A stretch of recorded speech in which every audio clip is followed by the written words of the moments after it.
چنګیز خان هغه نوم چې په اورېدو سره به حتما ستاسو سترګو ته داسې یوه ظالمه انساني څېره درېدلې وي چې یوازې د انسانانو د وینې تویول او وژل یې پېژندل. چنګیز خان د 14مې پېړۍ په پیل کې د شمال لویدیځې اسیا د منګولیا له څړځایونو د یوه لیوني توپان په شان راپورته شو چې د نړۍ بنسټونه یې ولړزول.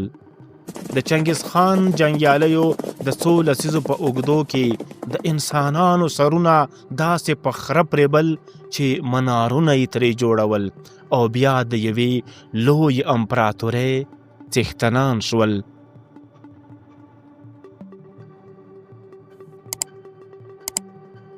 خو آیا خبر یاست چې د تاریخ دې ظالم انسان له ښځو سره څه ډول چلند کاوه او د ده د امپراتورۍ په غځولو او ټینګولو کې د ښځو رول څومره مهم و؟ دا ویډیو تر آخره را سره وګورئ او د چنګیز خان د تاریخ له یو پټ اړخ څخه خبر شئ.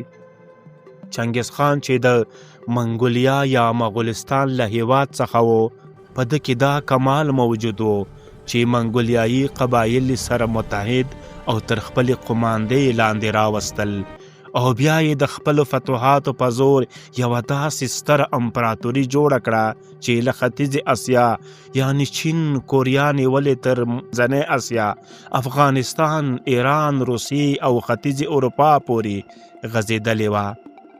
خو د دې سترو فتوحاتو تر شا یوازې د چنګیز خان او د ده د ځواک قوت نه و، بلکې تر شا یې مغولو میرمنو هم مهم او نه هېرېدونکی رول درلود. د چنګیز خان مور هیلوئن او د ده لومړنۍ میرمن بورتي د هغه په ژوند کې مهم رول و.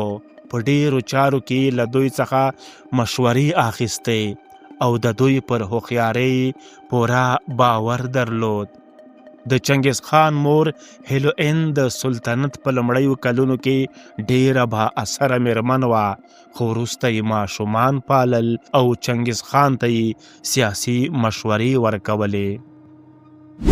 تاریخ لیکونکی N.F. براډبرج په خپل کتاب ښځې او تاریخ جوړونه کې لیکي چې مغولو د امپراتورۍ په غځولو کې مهم رول د مغولو ښځو لوبولی دی.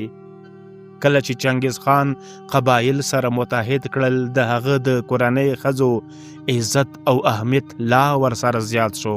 د ښځو د کورني نظم ترڅنګ په سیاسي او ټولنیزو چارو کې هم فعاله برخه اخیسته. په مغولو ښځو کې دا کمال و چې زحمتکشې، آزاد خیاله او په کارونو کې ډېرې فعاله وې.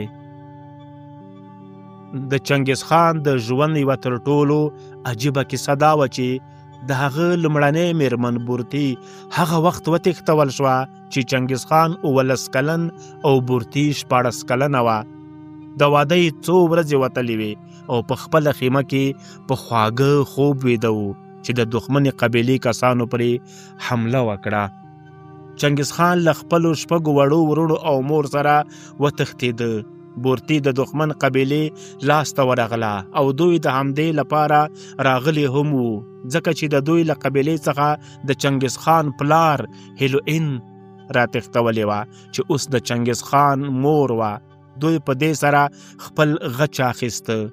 چنګیز خان دې پیښې سخت ودرداوه. هغه به ویل دښمن یوازې زما خیمه نه ده لوټ کړې، بلکې زما سینه یې څیرلې ده او زما زړه یې ورسره وړی دی. بل آخره یې 8 میاشتې وروسته یوه ورځ د 2 ملګرو په مرسته په یوه ډراماتیک برید کې بورتي بیرته له دښمنانو ونیوله او خپل کور ته یې راوسته چې څه وخت وروسته یې زوی جوچي هم پیدا شو. د تاریخ پوهانو په وینا دې پیښې د چنګیز خان په ژوند کې بنسټیز بدلون راوست. خو چنګیز خان جوچي خپل سکه زوی وګاڼه او په دې هیڅ سر ونه ګرځاوه چې د ماشوم پلار یې څوک دی او میرمن بورتي ته هم ډیر د قدر په سترګه وکتل. هیڅ کرکۍ ترې ونه کړه او تل د لومړنۍ میرمنې په توګه پاتې شوه او جوچي ته یې هم ډیره ښه پالنه او روزنه ورکړه او تر ټولو زامنو پرې ډیر ګران و. د چنګیز خان میرمن بورتي د یوه سردار لور وه او ډیره هوښیاره ښځه وه. لکه څنګه چې مشهوره ده چې د کامیاب سړي تر شا د یوې هوښیارې ښځې لاس وي، د چنګیز خان تر شا هم د میرمنې او د امپراتورۍ تر شا یې د مغولو ښځو لاس و. په 14مه پیړۍ کې چې کله عیسوي مبلغین منګولیا ته لاړل، نو د سړیو او ښځو د دندو یادونه یې وکړه چې په ګرمۍ او یخنۍ کې به یې خپل پنډغالی بدلاوه، ښځو به ګاډۍ ته سامان پورته کوو او ګاډۍ به یې هم خپل چلوله او د څارویو ساتنه یې کوله. سړیو به د آسونو پالنه کوله او د آسونو له شیدو به یې شراب جوړول، ښځو به یې له شیدو کوچ جوړول، له څرمنو به یې کالي تیارول.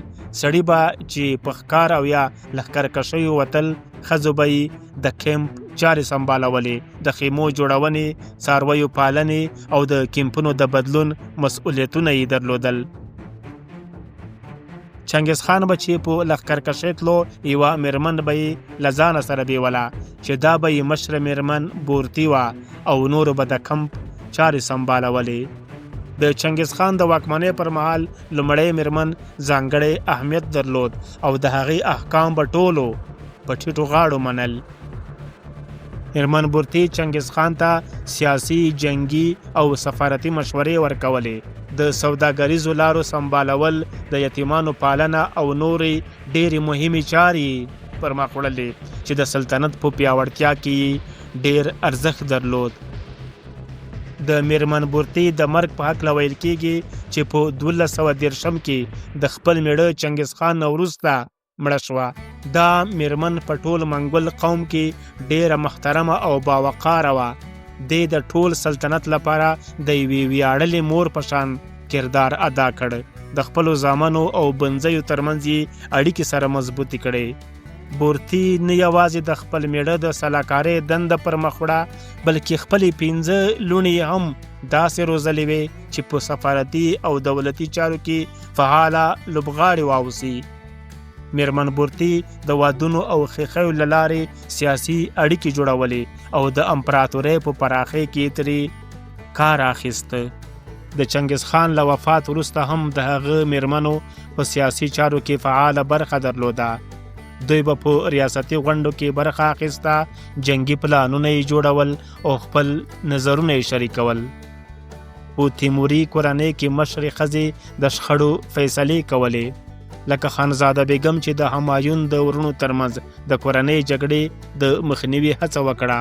وروسته دا کردار د اکبر مور حمیده بانو وښود چې د اکبر او جهانګیر ترمنځ یې کورنۍ جګړه ودروله.